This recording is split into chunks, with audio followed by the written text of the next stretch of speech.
#1 in the Ozarks. This is KY3 News at 6.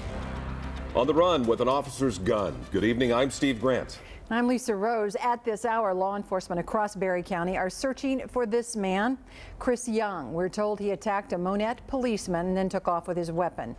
This led to lockdowns at schools and then a manhunt. KY3's Paula Morehouse is live in Monette with the latest. Paula, what can you tell us? The manhunt is now entering its 6th hour. This incident started shortly after noon when a Berry County deputy was serving a felony arrest warrant to Chris Young. According to the Sheriff's Department, while the deputy was trying to handcuff Young, a scuffle ensued and Young managed to grab the deputy's gun and then take off. Law enforcement from 5 different agencies are now searching for the suspect. We consider this person armed and dangerous. We had some locations this afternoon where he was at and went to those locations right quick, but have not located him at this point. The arrest warrant was issued after a report was filed stating that Young had violated the terms of his pretrial release. Now, the original charge he is facing is for theft. He is accused of stealing a chainsaw from the Monette Police Department. And right now, 5 agencies out here looking for this young man. He's believed to be 21 years old. We, of course, will keep you up to date on the very latest. Lisa, anything? Sounds like some crimes have just been compounded. KY3's Paula Morehouse live in Monette. She'll have updates for us at 9 and then again at 10 o'clock.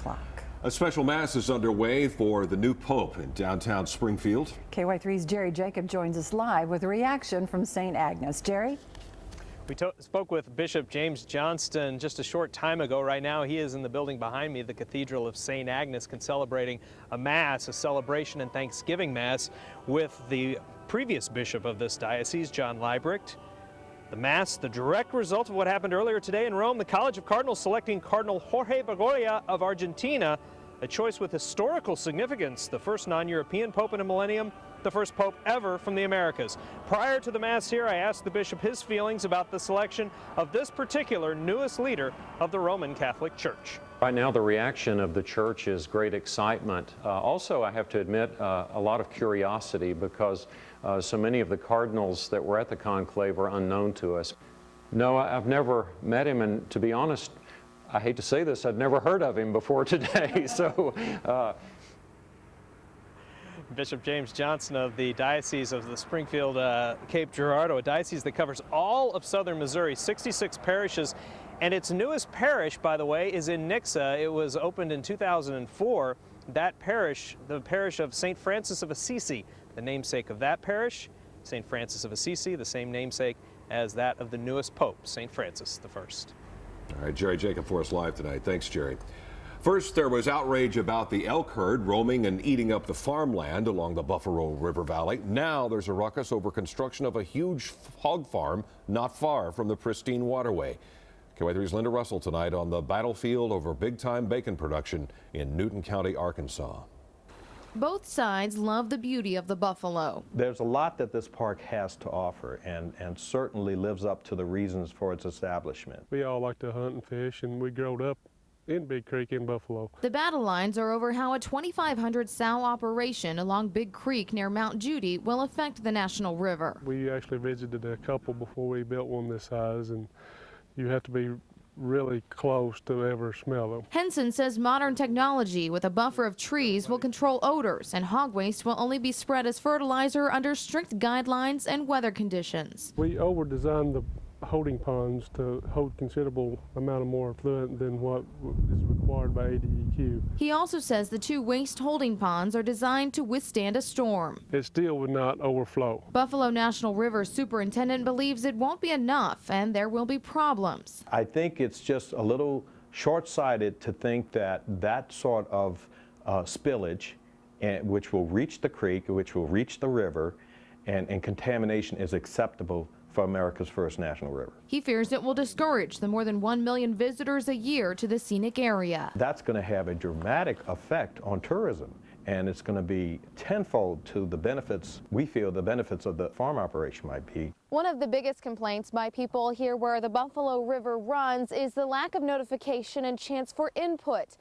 Though the Farm Service Agency put notice in a Little Rock paper, there was no notice in the local papers here in Newton and Boone counties. We did, to the letter of the law, what we were supposed to do. These are people just looking to make a living.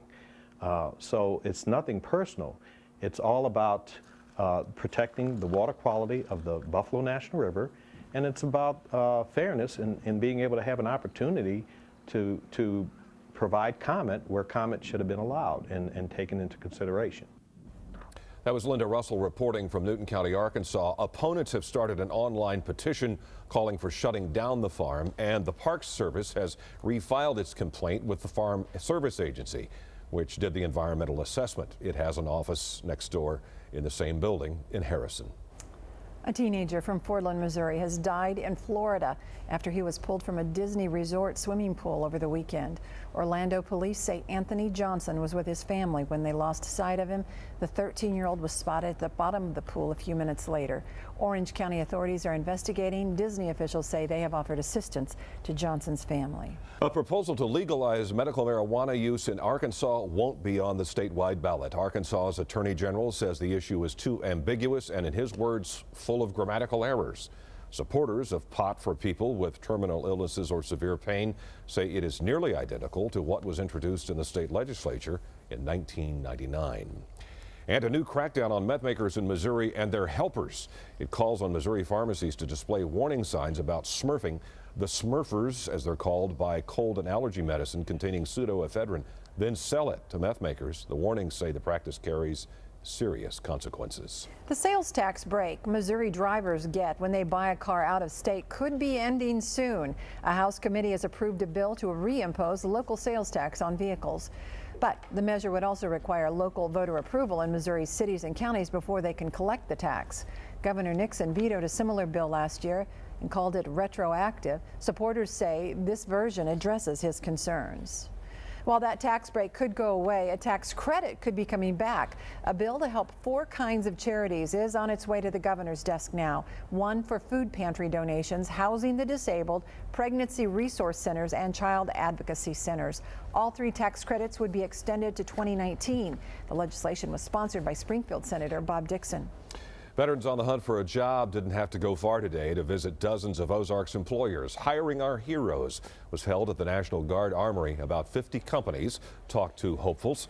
Organizers say there is a higher percentage of unemployed veterans compared to the general population, which makes this kind of event all the more important. We also know they're a very good market for jobs. You know, they've got a lot of great experience. They have some education, and so they have a lot to offer to the businesses, and they just don't always know how to make a connection with the businesses who have jobs available. Since the program started 2 years ago, 14,000 veterans and their spouses have found work nationwide. Breaking news now, just into the KY3 newsroom. Authorities have caught that wanted man we just told you about at the top of this newscast. Police say Chris Young attacked an officer this afternoon and took off with the officer's gun. We'll have more on this story tonight at 9 and 10. Again, the man has been captured. Well, you can experience the dips, turns, and twists of Silver Dollar City's newest attraction this Friday. Today, KY3's Emily Wood was brave enough to actually climb on the ride twice. Oh yes, that's our own Emily. With 87 seconds worth of thrills, Outlaw Run is the second fastest wooden coaster in the world. Traveling at speeds of up to 68 miles an hour, whirling passengers upside down 3 times. That huge ride also features an 81-degree plunge, steeper than any wooden coaster ever built. Well, I thought it was amazing, especially the double barrel, because it felt like you were going to fall out of your seat. And your stomach goes up to your throat, but it's so awesome when you go down, straight down.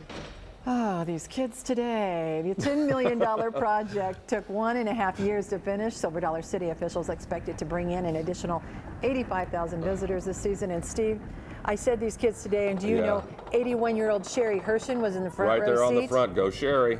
Okay. That's amazing. We know her. I want to grow up to be just like her. A tax filing mistake, something you don't want to hear from H&R Block, what it could mean for 600,000 returns after the break. Plus, flawless photos without Photoshop. Which camera phones are snapping those picture-perfect moments? And the public gets to ride that roller coaster on Friday at Silver Dollar City. I'll tell you if the weather's going to be cooperative. You're watching KY3 News at 6 with Lisa Rose, Steve Grant, Jay Shurden with Contact KY3, Storm Team meteorologist Ron Hurst, and sports director Ned Reynolds. The Ozarks' #1 newscast.